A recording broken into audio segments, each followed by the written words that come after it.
yeah, gold has increased roughly 6% since last we talked about gold having an upside potential. That is from the previous video. And silver has also increased roughly, let me see, should be around the same week last week. This tells you something, no? Well, my name is Simon and I'm going to give you a weekly forecast for next week trading. And yeah, don't forget to like, subscribe, and follow for more news as such. Let's get going.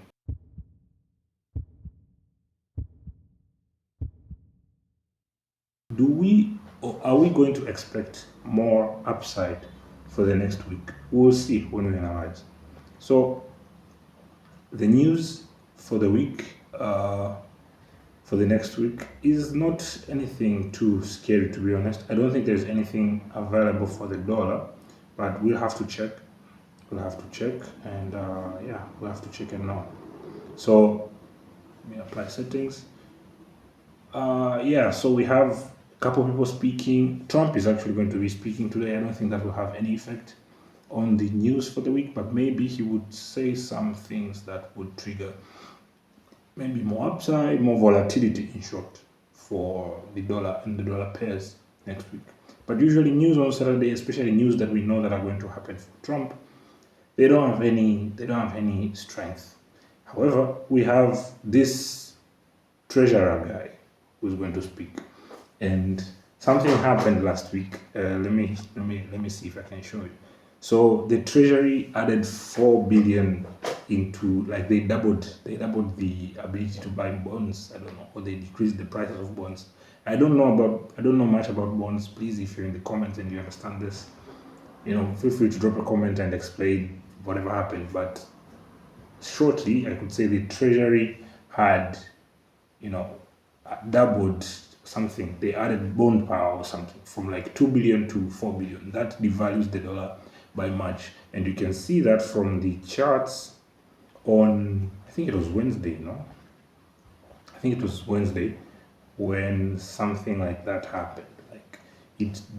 Tuesday. It should be Tuesday. Tuesday, the dollar dumped massively. There it is, and it was out of the blue, like it just went down like that. Oh, it was Wednesday. Sorry, it was Wednesday, 3 p.m.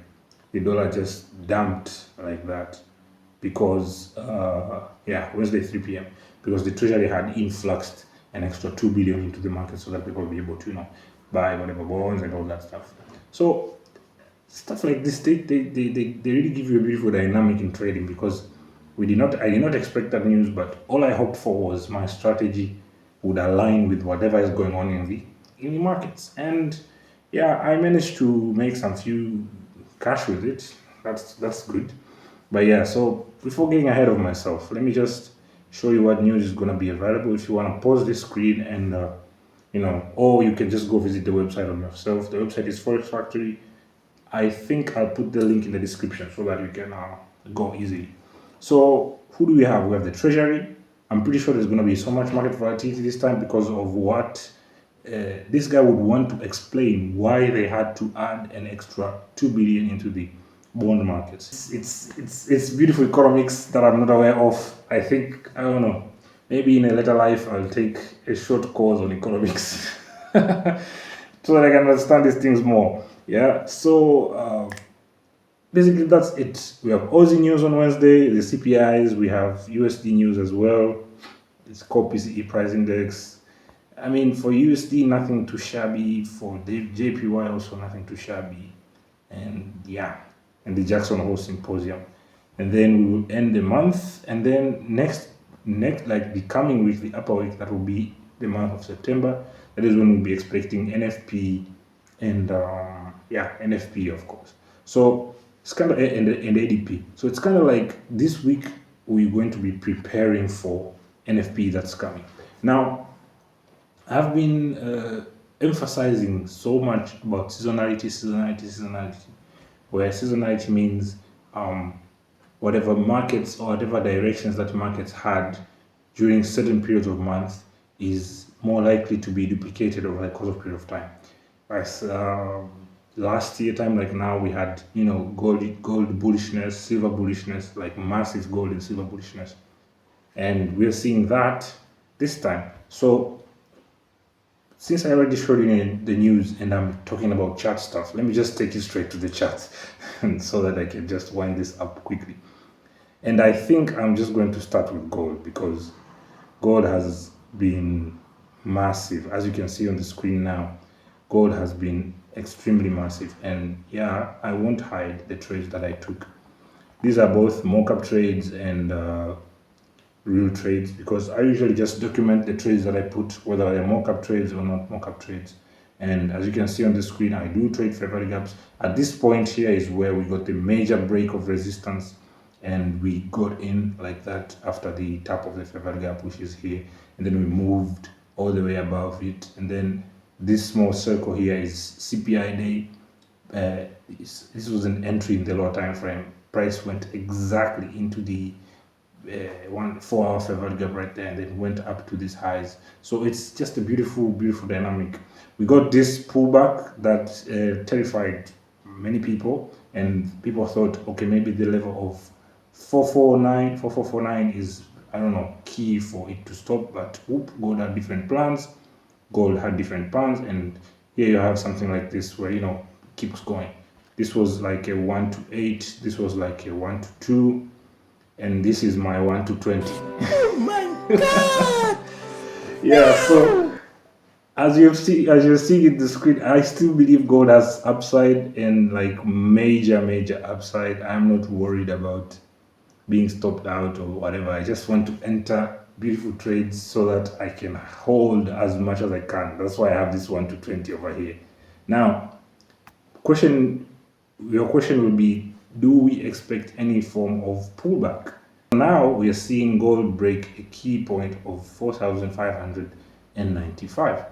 So with that in mind, and closing above such a level, even though we would see some sort of sweep happening, kind of respecting this swing high here in the fair value gap area, so but we still closed above the region. So for me, that involves me to buy. So I would just look for the following. I would look for, you know, kind of a retest into this region before we go high towards, let's say, 47, and then maybe another retest, and then we would go higher. So towards maybe that point, 4900. So, or maybe break higher above that, I don't know. So basically that's it for me. I do not look for much in the charts, to be honest, especially for gold, because I know seasonality supports me. I know whatever is going on around the world is kind of tricky, especially for gold, but I am trusting on my setup and the duplication of the seasons, because August has shown bullishness for gold over years, September as well. So I'm not using that as my strategy, I'm using that as my confluence. So if my strategy aligns and the confluence supports, then I do not have a choice but to side with my strategy. However, if we fail, of course, we would look for something like, you know, a break of this line, a deep rejection, and then maybe we'll be looking for entries within this zone and not above this area here. So how would I enter this trade? In the 4 hour, I'd look for fair value gaps that are existing above the region. And as you can see, we have one here. These are my 2 alerts that I set. Okay, I think this one is invalid now. Yeah, so I'll just set my alert there, because once we respect this fair value gap here, then we'll be expecting for price to push upwards. And this alert there would be my region of second entry, where I will put another entry. My 1 to 20 has not been triggered. Sorry, I think it has.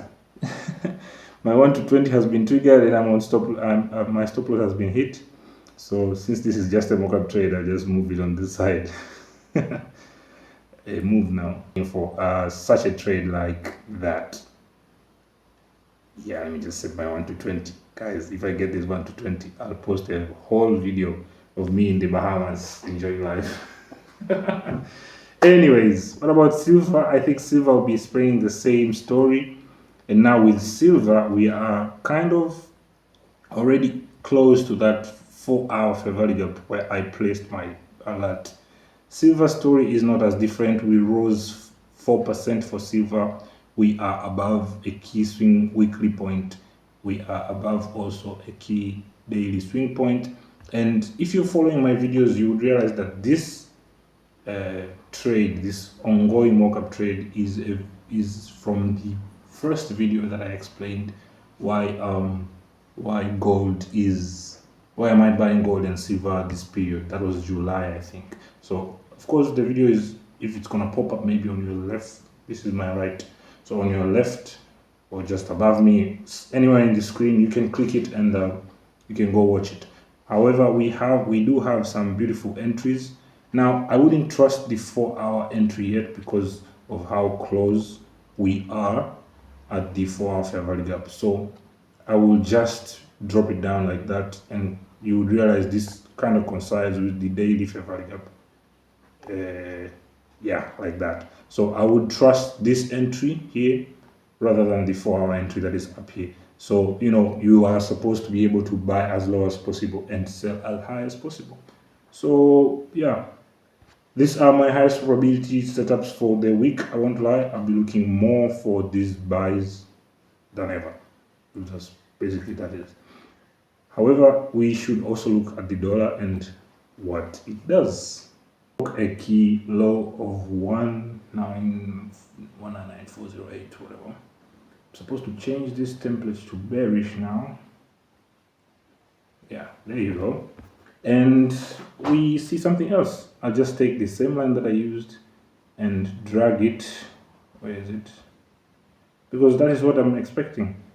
For bearishness, I'm expecting price to enter this fair value gap and go, because if you zoom, it hasn't entered. Now, what is, oh yeah, it even aligns with this fair value gap that is there. So yeah, that's as easy as it gets.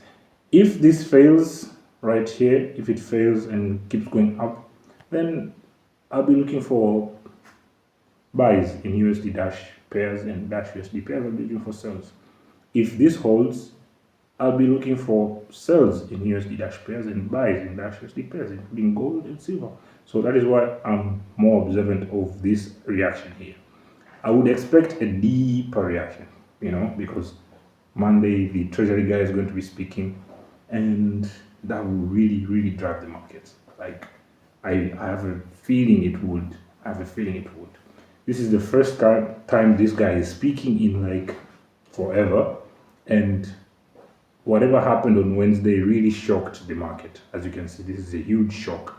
It's like how many percent shock, because people were surprised really of how much this dropped. This is like 8% drop. This is an 8% drop of the thing. So it's crazy really. And we hope maybe it's going to be in favor of our setup again, because as you can see, this is a beautiful sign here, leaving a fair value gap, and if the fair value gap is used, I'm going to enter here. I have a feeling this is going to be a slightly longer video, maybe around 20-ish minutes. So let me just rush you quickly through the majors, and I'm pretty sure you will see the same story. My highest probability major would be the Aussie. Why? Because the Aussie has disrespected a key fair value gap at this region. So this was a daily fair value gap here. We have closed way above. This is not a rejection we expect from a daily bearish fair value gap. So if we close slightly above like this, I'm actually expecting for 4-hour entries, not 1 hour, sorry. Oh yo, 4-hour entries, yeah. So what 4-hour entries would I be looking at? This one here. So if I draw a trendy line, whatever zigzag line of choice, I'll be looking for pullbacks to this fair value gap and then rising all the way to there. This would be like a 1 to 2, 1 to 3 if you think about it, if you put your stop loss as well. EURUSD would behave in such manner. Now this EURUSD trade was crazy because this is like a 1 to 2 simple trade, but I missed it. I really missed it because it did not go to my fair value gap of intent in the 4-hour. But we had broken a key region, key swing high, 15808, and we are expecting to go higher than that. So if I observe in the daily, I'll be able to tell. Aha, so now in the daily, we have exactly swept, like if you pay mirror for DXY, the EURUSD, so you have this sweep here. The DXY has the sweep there, and now you have this fair value gap here. The only thing I'll be looking for is a respect of this fair value gap, and then keep going up, maybe all the way to these levels over time. Yeah, over time. Let me just check the weekly real quick. The weekly is sort of telling us we're coming from this low support zone to maybe this higher resistance zone. I don't know. Maybe we're close, maybe we're not close. I'm trusting the season. That's all I'm saying. So yeah, what next? NZDUSD. Yeah, this is the trade that in the previous video I've been saying that I've been crying about it, telling you guys that you should be able to buy because it's going to get in this fair value gap right here. See how far it rose. It really went. So this is where currency strength enters, because in this setup I wouldn't look for buys immediately here, because see how much pullbacks it can give you into fair value gaps. So this what I drew is last week's this is last week's thingy line. Yeah, I'm gonna leave it the same way because I'm expecting a pullback into this zone first, into this fair value gap, before it goes. So that's it. That's basically it for NZDUSD. If I enter, I'll enter in the lowest time frame possible so that I can get higher risk chances. We go for USDCAD. Now USDCAD, this is just crazy because before the news, let me get this out. Yeah, so as I said, I love looking at my lines from last week. It just shows me how much I was. It gives me good hope that at least my analysis is going to the direction that I intend. All I have to do now is just convert this to cash, and don't worry, I'm working towards that. Yeah, I don't need to start disclosing how much I'm earning, how much I'm losing yet. So don't worry, guys. Anyways, last week was crazy because, as you can see, on Tuesday we got a huge fake out into the fair value gap. Yeah, and my entry was right there, but I did not have a huge account, so I went very low time frames to get such an entry. That's a mistake in itself. So I would have just trusted the higher time frame setup and kept my stop loss here and held, because I would still get profit from it and positive swaps, whatever. But then again, I did not. So that's what ended up happening. I was taken out at this swing point right here, and then Wednesday started, and the rest is history. However, we still see possible continuations of this, so I'll just use the same lines over and over again. I just carry them. Now we expect entry into the highest fair value possible because we are supposed to be able to sell high, buy low. So yeah, this is the fair value of focus, not this one. If we enter at this region, we'll be expected to dump all the way into these fair value gaps and all the way to these lows.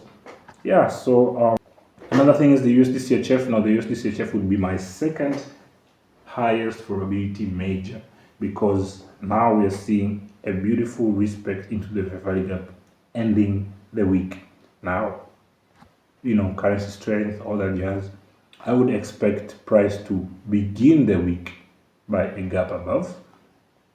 So just to show you that, it has rejected or it has entered the fair value gap, and then it would start dumping as much as possible, especially because we're starting the week with major news from that treasury guy trying to explain how much billions is being dumping in the market. Yeah, that's basically it for USDCHF. And if this doesn't hold, maybe we'll be seeing more consolidation, as you can see here on the screen. Simple like that. Now we're going to my pair, that is the yen. The yen took me out a couple times, but I should have been wiser. Really, because in the weekly, I remember I had said in the weekly that we will be expecting rejection into the fair value gap in the weekly, and then dumping downwards. I would have just trusted the weekly time frame and then maybe taken my profits in lower time frames. Holding these trades resulted me into getting out from a break even, sorta like that. So that's basically it. Break even is also a good trade. However, I managed to make some good. Oh, don't mind me. Not this trade. This trade was a bad loss. So right here, I have to really zoom it. There you go. Yeah, so this was the Wednesday, yeah? This was the Wednesday. The Wednesday when it dumped, I think, yeah. So because this is for our candle.